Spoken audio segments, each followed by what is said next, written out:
Overstaying your visa in Qatar can lead to what you call detention, can lead to deportation, or even bans for making a re-entry back to the country. Most of you will agree with me, you've taken it lightly as one of the common mistakes that most of you have done regarding to what you call overstaying your visa. Yes, remember when we are talking about overstaying the visa, yes, there are mistakes that definitely most of us we've done, not knowing what could be the repercussion. However, in today's video, I'm going to share my top 10 mistakes that I thought that helped me to be in the country without overstaying my visa, and how definitely you can be able to avoid them. Yes, hi.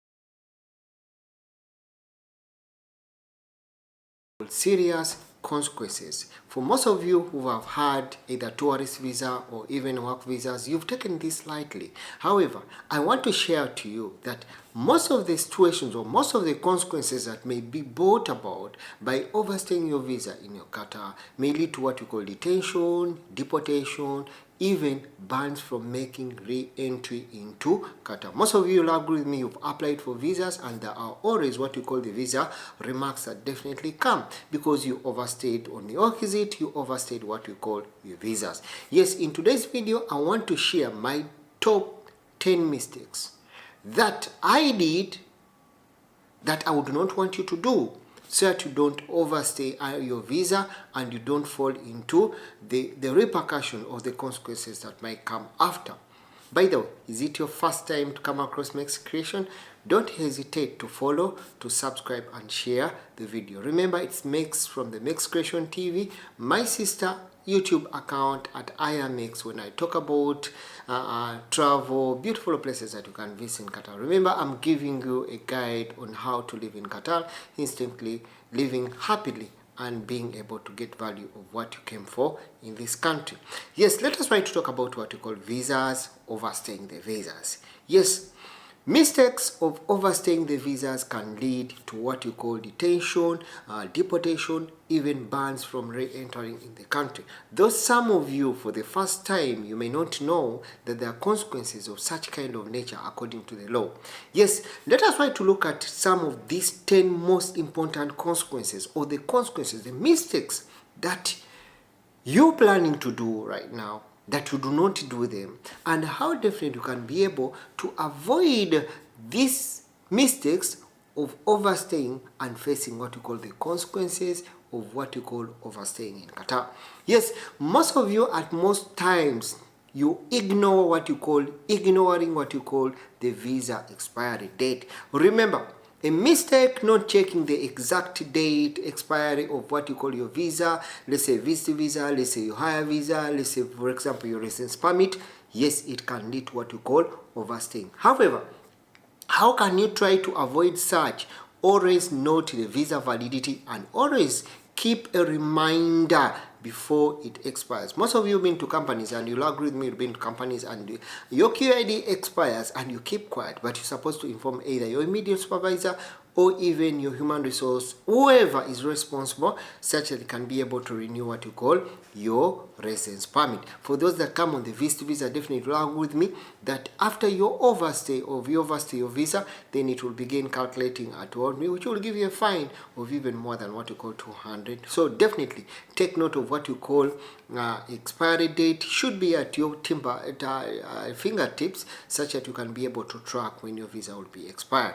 Then we look at most of us, number 2, assuming that always is what we call the grace period. Yes, most of us, we've assumed that the grace period in Qatar for visa expiry, for residence permit, applies to all types of visas, which may not be the case. Yes, thinking that there's always what you call a grace period for an expiry of what you call the residence permit or even the visa has made most of the people so reluctant to be able to track and to be able to be constantly checking on what you call the visa validity. However, when you look at the reality, most of the tourist visas do not have what you call the grace period. And even some residence permit, for example, those that have already a residence permit, like you'll find that the grace period that given to that residence permit after expiry, it will only be 30 days. So no, you're assuming that there's a grace period for always, that I'll have the grace period, I'll be able to renew.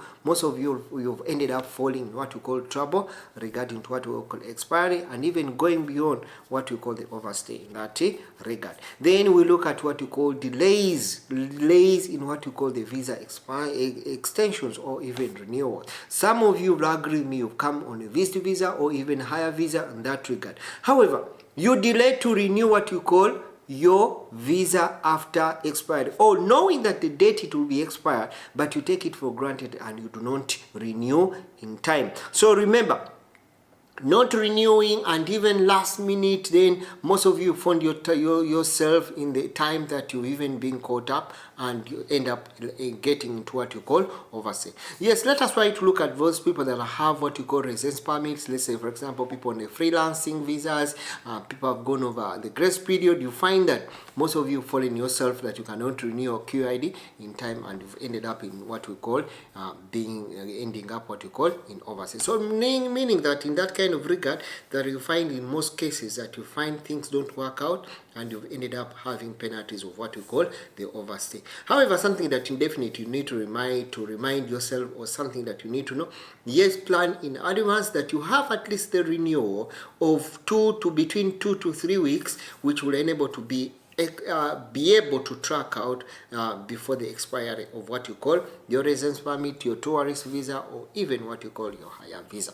Yes, some of us, or sometimes is what we call also over reliance on what you call the employer or the sponsors. Yes, this is a mistake that most of us we've taken so much that we definitely have to think that every time that the sponsors need to remind us, the employer. Yes, most of the time you'll find maybe your employer has a lot of things that he has to hold from here, and he may even forget to renew what you call your residence permit in none or the other. So a constant, how can you definitely try to avoid that you could fall into trouble at the end of it all, is what we call constant reminding. You need to remind those people that are responsible to make sure that they can do what you call the visa renewal, or even process what you call the required documents.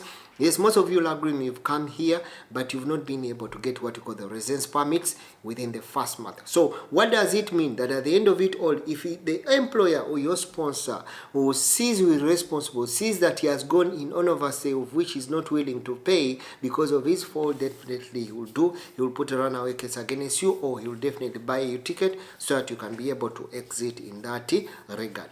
Then let us try to look at misunderstanding tourist visas and what you call visas conditions. Yes, let me talk about what we call the visas. Yeah, look at right now what is happening. Most of you will see we have the FIFA World Cup, the Arab Cup tournaments are coming. Yes, most of you've come here not knowing that you're coming on what we call higher visas. Most of you, the agents, the people who are connecting you in one or the other, they bought you in what we call the regard of what we call the visa, working visa, but it's what we call the higher visa. So you find that knowing the maximum, you do not know the maximum time that you are supposed to stay with that visa, which is quite very important. If you are coming on the visit visa, and it's for 30 days. If you're coming on a higher, it is for 30 days with extendable, or depending on what you call the requirement. There's some visas that can be extendable for 90 days. There are those that cannot be extendable in that regard. So knowing the type of the visa that you have, and knowing the validity, and knowing the duration of the visa that you're going to stay, it's going to help you to avoid what you call overstaying your visa. Yes, I always advise most of you that if you think you don't know the validity of that visa that you're holding, it might be the tourist visa or it might be the higher visa, it's always very important for you that you can check on the Ministry of Interior website and try to check what is the validity of my visa, and how definitely do I need, or what would I do to be able to extend my visa in that regard. Then also, let us try to look at failure to exit after what you call the visa cancellations.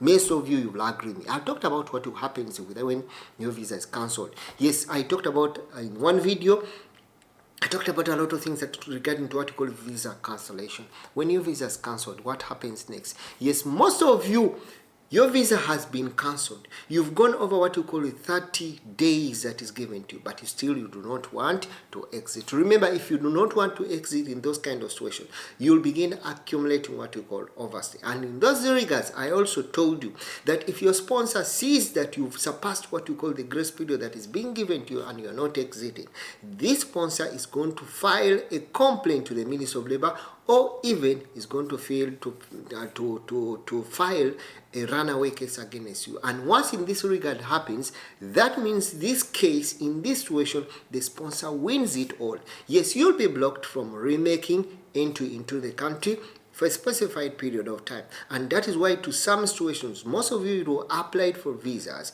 you've applied for visas to return, but you have those kind of visa remarks: not completed a stipulated period of time, visa prevention. So there's a lot of things, remarks that may be blocking you from making entry into the country for what we call a specified period of time. So most of the time, I keep on telling you that most of these things that we do as ourselves. However, something that definitely should understand: how do I have to avoid such kind of things, and how definitely do I have to get over this in this regard? Let us try to look at not paying what you call the visa fines, or what you call the overstay fines. Yes, ignoring the fines of what you call the travel bans or even detentions, avoiding to pay overstay fines soon as possible. Remember, yes, if you have the fine and you don't pay it as soon as possible, then you'll have to incur other penalties that will be given to you by the relevant authorities. Most of you will agree with me when you see the messages being received in Qatar. They will give you a maximum of 3 working days for you to be able to respond. And most of you ignoring, taking it lightly, that you don't even want to respond. And most of you, you've taken to some situations that even the mobile phones or the lines that you have are not linked to what you call your QID or even your passport number. So you cannot receive the messages. By the time you get to know the message, it has gone over 1 week or 2 weeks, even 1 month or even months. But definitely it starts leading to more penalties and more consequences. Yes, let us try to look at 8, not checking what you call the status online. You can check the status of your visa. Let's say continuously you have things that are pending. Definitely you can talk about, you can check what you call your status online. Yes, be aware of what you call your current status, the visa, for those that are holding what you call the residence permit. You'll agree with me, the Ministry of Interior portal, it's a Ministry of Interior portal. The more trust you have, it gives you all the services at your fingerprint. And what does it mean? That definitely you can check everything you need or everything you need to know just using your mobile phone at one or other, and connection to what we call internet or what we call a mobile data.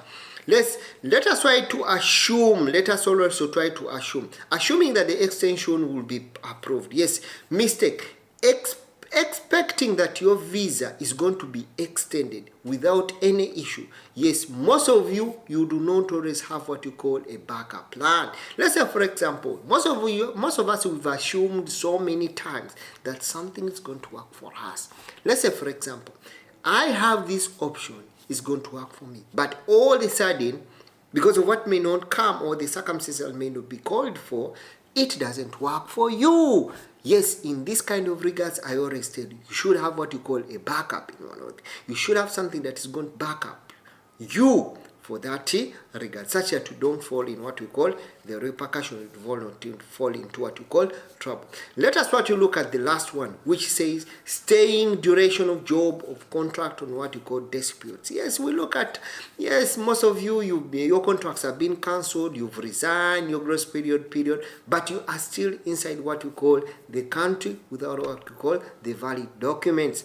Yes, when you stay in the country without a valid documents, definitely you'll agree with me that you begin accumulating what you call fines, of which those fines will have what you call construction consequences on your QID or your own passport, even making back re-entries into the country. How do you definitely get to solve this? Let's say, for example, you're being terminated in one way. You either need to look for a new sponsor immediately to make sure you can change what you call change your sponsorship, or in that regard, you have to exit in the country and plan re-entering into the country into a new visa and into a new sponsor.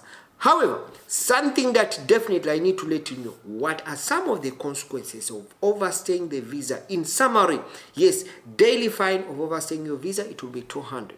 We have travel ban, we have detention and deportation. Then also we have what you call difficulties in making future re-entry. Hope I've tried to share something for you. Thank you so much. Remember, as always, Mex. Don't forget to subscribe to this channel and my sister channel at I Am Mex, and the TikTok account where I'll give you all this very important information. Thank you so much. See you again in the next video.